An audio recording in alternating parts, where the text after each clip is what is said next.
versão reduzida de uma escultura muito famosa, chamada O Pensador. Mas o que faz um pensador? A resposta é óbvia. Um pensador pensa. Pensa sobre o quê? Bom, aqui a gente tem vários livros de pensadores do século XVIII que pensaram a realidade política e a realidade social do tempo em que eles viveram. As ideias desses filósofos foram muito importantes porque ajudaram a mudar essa realidade do século XVIII. Por isso, antes da gente conhecer as ideias dos filósofos, a gente precisa saber o que estava acontecendo na Europa no século XVIII. Século XVIII. Quase toda a Europa é governada por reis absolutistas. O absolutismo real tinha aparecido como resultado de uma aliança entre a burguesia e a monarquia contra as arbitrariedades dos senhores feudais. Os reis absolutistas governam seus países de forma autoritária. A justificativa dos reis para concentrar o poder e usá-lo como bem entenderem é o direito divino. Quer dizer, nessa época se acredita que o poder do rei vem de Deus. Com todo esse poder, o Estado interfere diretamente nas atividades econômicas. Esse sistema é conhecido como mercantilismo. A sociedade absolutista está dividida em 3 ordens ou estados. Outra característica importante desse período é a intolerância religiosa. Jean-Jacques Genipapi, filósofo ao seu dispor. Aqui pediu, pagou, senhor filósofo. Ora, minha senhora, mas eu sou um pobre filósofo. E eu sou uma pobre taverneira que trabalha duro para pagar os impostos que os nobres, os padres e desocupados como o senhor não pagam. Desocupado eu, minha cara, mas eu sou um filósofo. Eu escrevo minhas ideias para o bem da sociedade. Olha, um dia os meus livros vão ser tão famosos como esses aqui. A senhora conhece? Olha, escute aqui, meu senhor. Eu terei muito prazer de apresentar esses maravilhosos filósofos para a senhora. Sente-se comigo, por favor. Não, eu tenho mais o que fazer. Olha, a senhora conhece Locke? Não, quem é esse? É um filósofo inglês. Imagina, senhora, que ele nega a origem divina do rei. Ele diz que a autoridade do rei é baseada no consentimento dos cidadãos. Trocando em miúdos, o que esse tal de Locke diz é que o rei só faz o que quer porque a gente deixa? De certa forma, é isso mesmo. Agora, deixe-me apresentar outro filósofo, Montesquieu. Esse maravilhoso filósofo diz que o governo deve ser dividido em 3 poderes: legislativo, executivo e judiciário.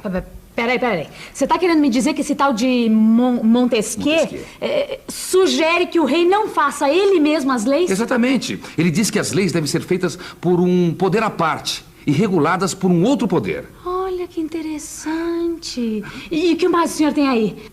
Voltaire. Esse é muito inteligente, muito divertido. Ele ridiculariza o absolutismo e é inimigo da igreja. E o meu favorito, Rousseau. E esse fala o quê? Segundo ele, as leis devem ser uma expressão da vontade do povo. Assim, a única forma de governo possível é a democracia absoluta.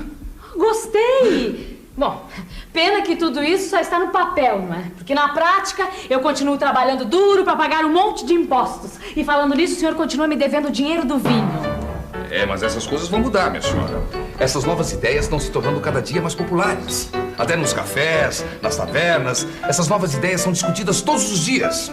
O absolutismo está com os dias contados. Ótimo! Agora, se o senhor não vai discutir outras ideias comigo, eu acho melhor o senhor pagar o vinho. Eu não vou ficar esperando até o fim do absolutismo, não é mesmo? O absolutismo estava com os dias contados. A burguesia tinha crescido muito na Europa e pagava caro para manter o luxo do rei, da nobreza e da igreja, que não pagavam impostos. Esse período em que o rei justificava o absolutismo dizendo que a origem do seu poder era divina, ficou conhecido como Antigo Regime. E com a crise econômica, as injustiças do Antigo Regime ficaram ainda maiores. Foi daí que surgiu uma reação intelectual contra o poder da época. As novas ideias exigiam que as condições de vida da humanidade fossem melhores. E os pensadores defendiam que o mundo deveria ser guiado pela razão. As teorias dos filósofos do século XVIII foram muito populares. Elas eram divulgadas em diferentes lugares e serviam aos propósitos dos grupos que combatiam o obscurantismo da igreja e o absolutismo real. As novas ideias também tiveram influência nas teorias econômicas. Na época, a economia funcionava segundo os princípios do mercantilismo. Isso implicava na intervenção do Estado na economia. Em oposição a esse sistema surgiram os economistas. Eles diziam que a riqueza dependia da liberdade econômica. Entre esses novos teóricos da economia estava o escocês Adam Smith. Ele foi um dos principais pensadores do liberalismo. Essa teoria defendia a ideia de que o trabalho do homem era a principal fonte da riqueza. A economia mudou mesmo no século XVIII. Depois da invenção da máquina a vapor, o trabalho foi ficando mecanizado. Era o começo da Revolução Industrial. No século XVIII, as condições de vida melhoraram e a população cresceu.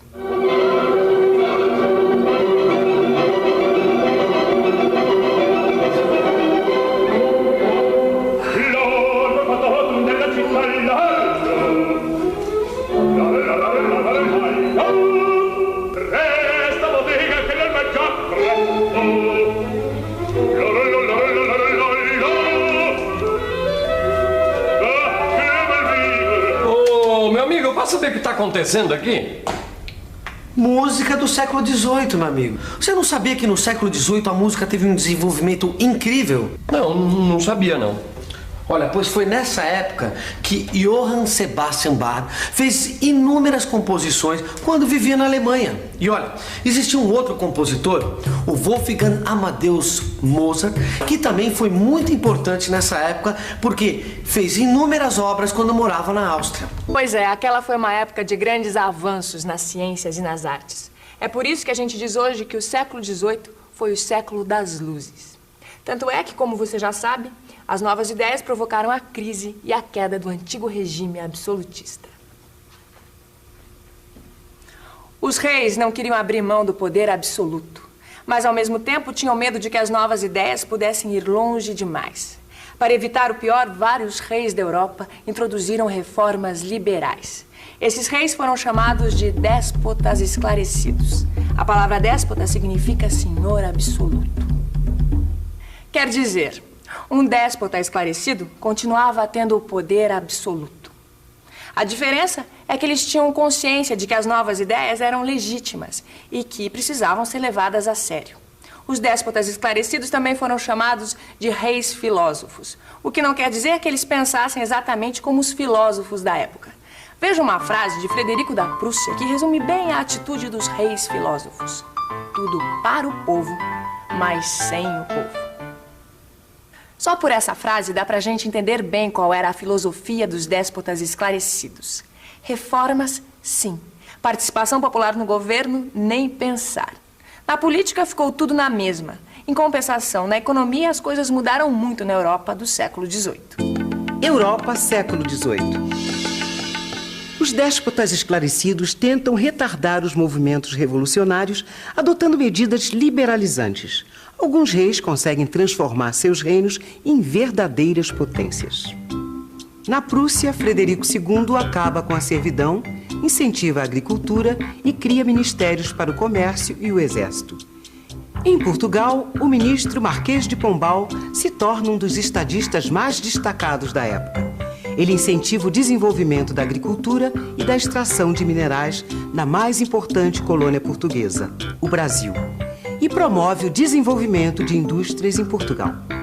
Na Espanha, o rei Carlos III reforma o sistema colonial, introduz novas indústrias no país e divide grandes extensões de terras improdutivas entre os lavradores. Na Inglaterra, o absolutismo já deixou de existir.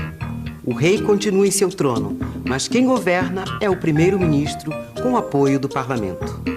O aumento da produção industrial na Inglaterra intensifica o desenvolvimento do comércio. A poderosa frota inglesa garante a distribuição dos produtos. E o monopólio do comércio de escravos na América gera lucros imensos para os capitalistas ingleses. A Inglaterra se transforma na primeira potência econômica mundial.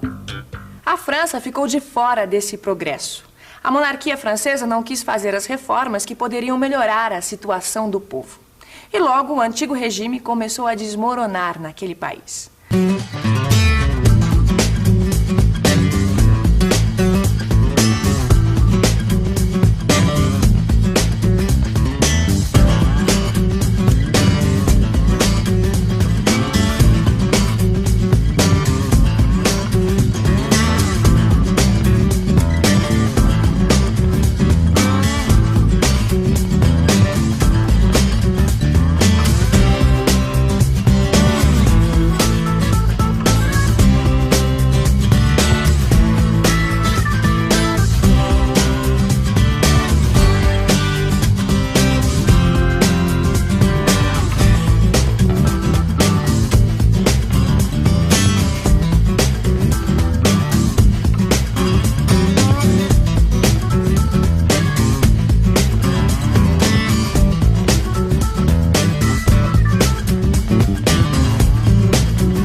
created using Powtoon.